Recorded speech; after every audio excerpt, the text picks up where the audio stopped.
Halo Sobat Trader, ketemu lagi dengan saya Billy dari Didimax Edukasi. Kali ini kita akan membahas analisa-analisa pair yang bisa kita analisa bareng dengan mentor Didimax, yaitu Master Syam. Master Syam, apa kabar? Kabar baik. Master, ini pagi-pagi chart hektik banget ya, ada apa sih? Ya, cukup pergerakannya untuk pagi ini cukup kencang. Di situ ada beberapa peluang yang kebetulan tadi saya udah coba untuk manfaatkan di AUD USD sama di Euro USD. Ada pergerakan yang cukup signifikan karena ada sentimen positif untuk US dollar ya. Setelah penasehat dari Donald Trump, dia mengeluarkan satu statement yang memang ada hubungannya sama perang dagang sama Cina ya, tentang kesepakatannya. Dan dampaknya itu terjadi penguatan sesaat untuk US dollar gitu. Pantes bang, bikin shadownya panjang banget. Ya, itu sih sebenarnya sentimen aja. Kalau misalkan saya lihat overall sih ya, masih sesuai dengan analisa secara teknikal yang hari kemarin ya, masih sesuai kayak gitu. Jadi kita bisa masih mengacu ke mapping yang sebelumnya kita buat sebelumnya kayak gitu. Oke deh, penasaran kan analisa Master Syam kayak gimana? Yuk. Nah, Ya, sekalian ngajarin saya Mas. Oke. Yang pertama tuh, nah saran saya tips yang paling pertama banget kalau kita untuk menganalisa sebuah pergerakan harga atau memprediksi harga, membaca ya kondisi market, jangan terlalu memperbesar grafiknya. Nah, seperti ini. Oh, ini kegedean Mas. Betul, alasannya kenapa? Alasannya itu karena kita nggak cuman bisa lihat itu dalam skala kecilnya aja gitu kan, range atau jangkauan yang terbatas gitu kan, sedangkan kita membutuhkan jangkauan yang cukup luas gitu. Nah, bisa kita zoom out Zoom out tuh mana ini ya? Oke, nah itu Ini. oke. Tapi beberapa Sekali lagi. ya, trader itu Oke. ada yang di sini digeser benar. Oh, gini ya. Bisa gitu juga atau Bisa gitu juga, cuman kalau menurut saya minimal saya tahu di mana letak support sama resistance majornya, baru saya menganalisa ke range atau area yang lebih kecil untuk melakukan open posisi kayak gitu. Oh, gitu. Benar. Nah, ini coba di zoom out sekali lagi. Zoom out gini. Nah, enggak zoom out. Oke, nah oke. Nah, kalau kayak gini kita bisa istilahnya melihat the whole picture-nya dia, gambaran besarnya dia gitu kan, keseluruhannya. Jadi kita juga bisa menganalisa dengan jangkauan atau range yang lebih luas, dan analisa kita juga nggak akan terpaku dengan area yang di situ-situ aja. Jadi kita punya level-level tahapan-tahapan yang memang di mana saja sih letak dari penempatan posisi ataupun exit point-nya nanti kayak gitu. Oke. Terus lanjutnya gimana? Oke, itu yang pertama. Yang kedua, saya menandai level support sama resistennya. Nah, Oh, ini apa ya Mas? nah itu boleh digeser aja ke paling bawah dulu. Paling bawah. Oke. Ini ya? Ya. Oke. Di sini saya tidak menggunakan, bukan tidak menggunakan ya, tidak terlalu banyak menggunakan alat bantu atau indikator ya. Di sini saya lebih kayak drawing atau menggambar dari polanya atau mapping ya, menganalisa pergerakan harganya menggunakan alat-alat atau charting tools. Yang paling banyak betul. Itu yang mana? Yang di atas. Oh, ini. Oke. Nah, yang paling banyak saya gunakan biasanya itu adalah garis-garis line horizontal kayak gini. Oke, itu yang pertama. Lalu level support, ini level support ya, dan level resistennya juga saya tandai di paling atas. Kalau bikin gini gimana Mas? Nah, itu bisa diambil lagi Ini garisnya. charting tool di sini. Nah, Oh, oke, ini, betul. ya, Kita taruh di paling atas, Paling 1764. plus, Naikin atas lagi. lagi. Nah, di situ. Oke. 1765 ya tepatnya. Nah, itu adalah level resisten dan memang sudah diuji sih kemarin ya. Hari kemarin tuh.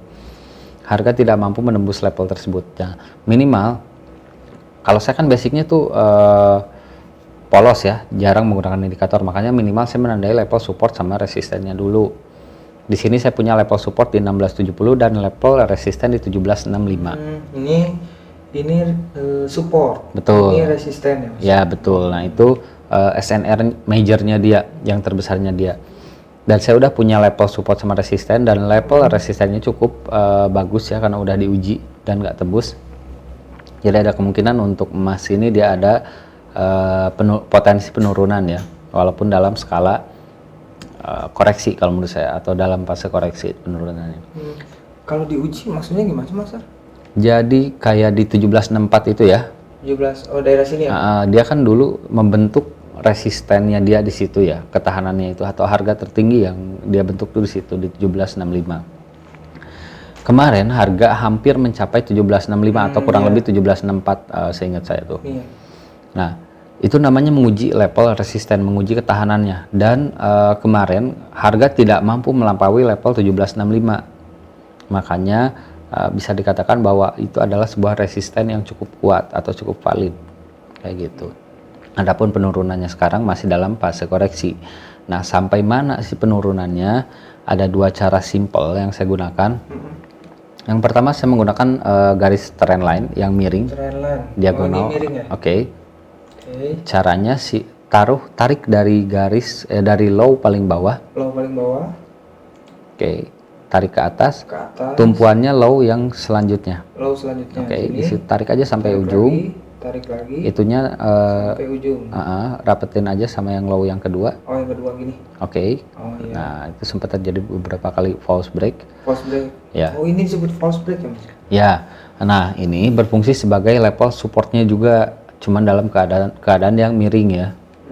Itu juga bisa jadi acuan level supportnya dia. Jadi kalau misalkan kita mau memprediksi ini penurunannya sampai mana sih, ini salah satu cara yang bisa kita gunakan. Biasanya harga akan mendekati atau menyentuh level garis trendline ini seperti yang sebelumnya terjadi ya, kayak gitu. Berarti kalau ini nih kan banyak orang yang bilang, wah ini mah berarti udah berubah trennya. Belum ya? Ini Belum. yang disebut false break itu ini. false break. Pertama belum ada low yang ditembus, belum ada low yang di break ya. Dia malah makin meninggi low-nya itu, atau bisa dibilang membentuk higher low dan higher low. Ada kemungkinan sekarang juga dia akan turun dan membentuk higher low lagi, low tapi lebih tinggi daripada low yang sebelumnya, kayak gitu. Nah, kita bisa gambarkan, coba kita bisa gambarkan kayak gini. Ada kemungkinan harga turun ke bawah seperti ini. Ya. Saya bedakan warnanya, misalkan seperti ini.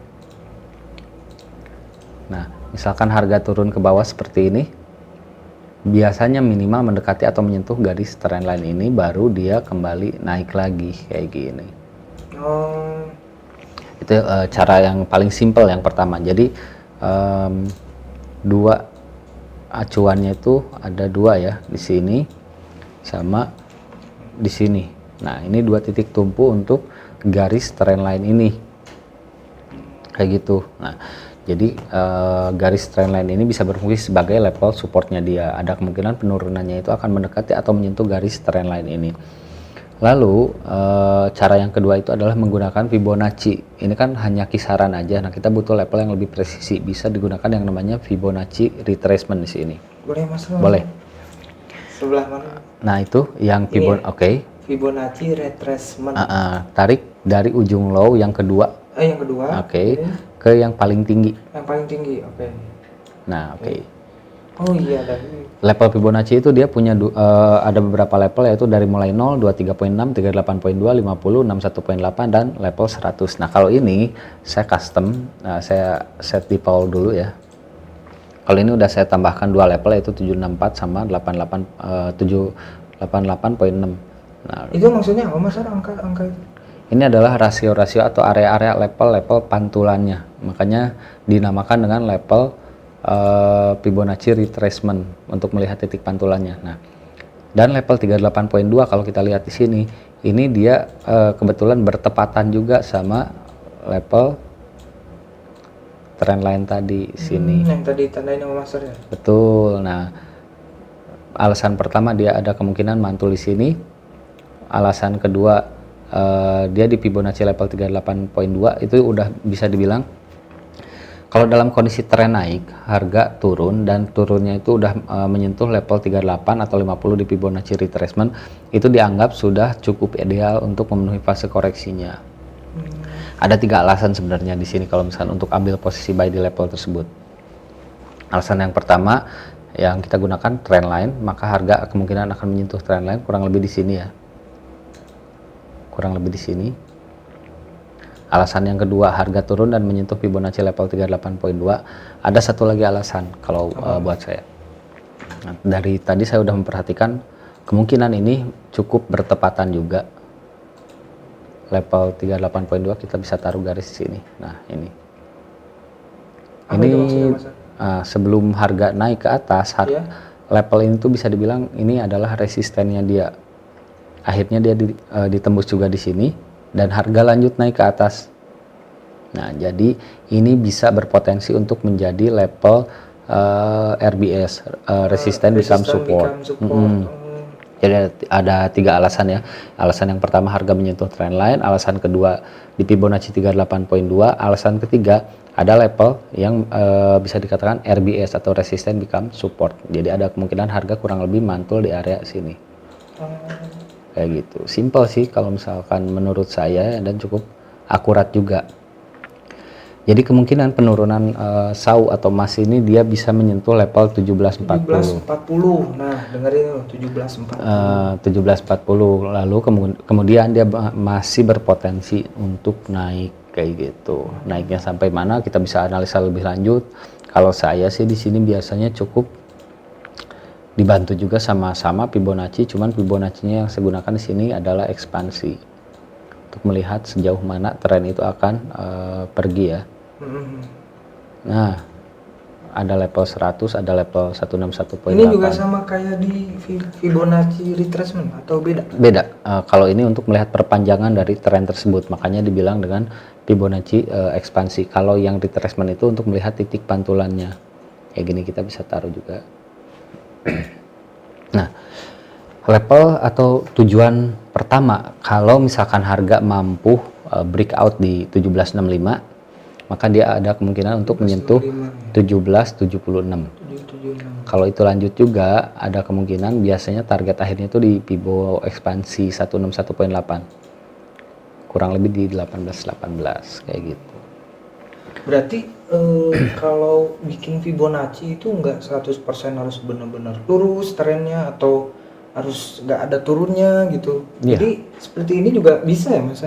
Bisa, yang penting kita identifikasi dulu kondisi trennya. Kalau tren naik ataupun tren turun seperti apa, karena akan ada perbedaan. Kalau tren naik kayak tadi Fibonacci retracement-nya kita tarik dari bawah ke atas, dari low ke high. Kalau tren turun kan sebaliknya. Jadi kita harus tahu dulu ini trennya gitu kan. Gitu ya Master. Tapi ini Master, di samping analisa banyak nih trader di luar itu yang kayak gimana ya? Misalnya para mentor itu menganalisa, tapi ini gimana katanya di angkanya segini, tapi kok ini naik? Nggak ini, kita percaya 100% loh.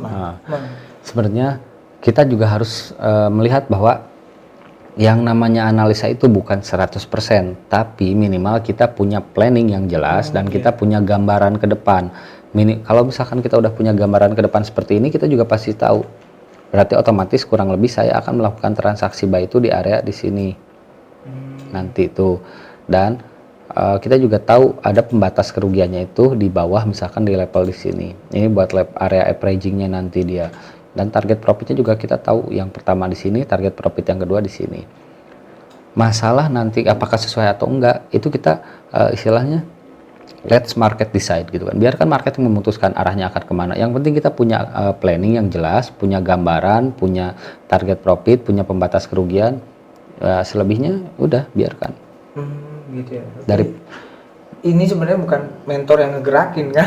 Bukan, enggak. Kita cuma menganalisa. Kita menganalisa, memprediksi. Nah, setelah memprediksi kita membuat trading plan-nya, membuat rencananya. Rencana A ketika harga bergerak sesuai dengan analisa, rencana B adalah ketika harga bergerak di luar analisa. Ada beberapa planning yang bisa kita lakukan kan, di situ ada menggunakan stop loss atau misalkan melakukan averaging gitu kan, atau yang lainnya. Tapi minimal kita punya gambaran planning yang jelas seperti apa ke depannya. Begitu Mas. Oke deh. Kalaupun kan SAU itu bergeraknya market itu berarti dari teknikalnya sendiri atau ada fundamentalnya gitu kan? Banyak berita sekarang yang emas gara-gara corona gitu. Ya betul. Emas itu menjadi aset safe haven atau mendapatkan buy interest yang cukup tinggi karena memang salah satunya karena pandemi corona juga. Tapi tetap aja ada analisa fundamental ataupun teknikal itu sebenarnya harus kita perhatikan juga. Karena itu akan saling melengkapi dan kita juga di situ akan tahu, oh iya ini arahnya kemana berdasarkan fundamental untuk jangka panjangnya. Lalu untuk entry-nya atau masuknya buy atau sell-nya bisa menggunakan secara teknikal. Simpelnya seperti itu. Mantap deh Master.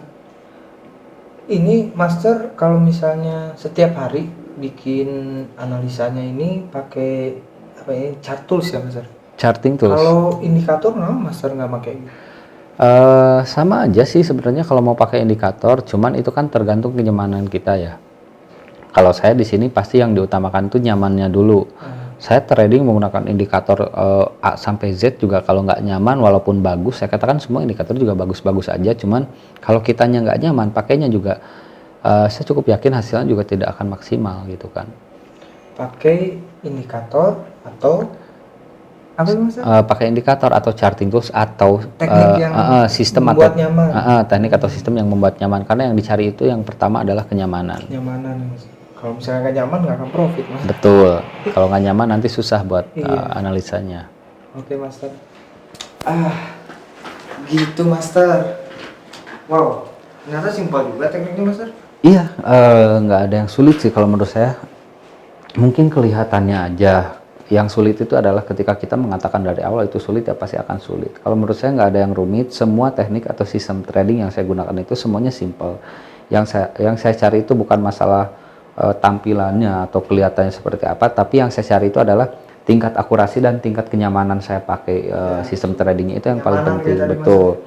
Udah saya nyaman, terus hasilnya juga cukup akurat, ya udah tinggal saya pakai perdalam gitu kan, atau kalau bisa kembangkan lagi, maka sistem tradingnya juga akan semakin membaik dari waktu ke waktu gitu.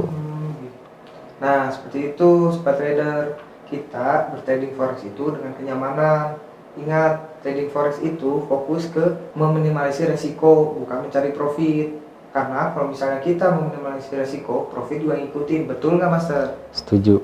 Buat teman-teman yang masih belajar, jangan lupa nih tombol subscribe-nya dan jangan lupa loncengnya.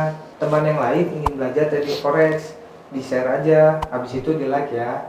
Nah, kalaupun masih ada yang mau ditanyakan, boleh teman-teman tanya di komen di bawah ataupun sosmed-sosmed di Dimax Edukasi lainnya. Oke, Master Syam, terima kasih banyak. Siap, sama-sama. Tapi saya minta maaf juga kalau misalnya saya banyak nanya nantinya. Nggak apa-apa, karena memang itu tugas kami ya untuk memberikan edukasi dan kebutuhan bimbingannya juga buat teman-teman gitu kan. Memang udah jadi kewajiban saya seperti itu. Banyak tanya. Terima kasih buat teman-teman yang sudah menonton. Saya undur diri.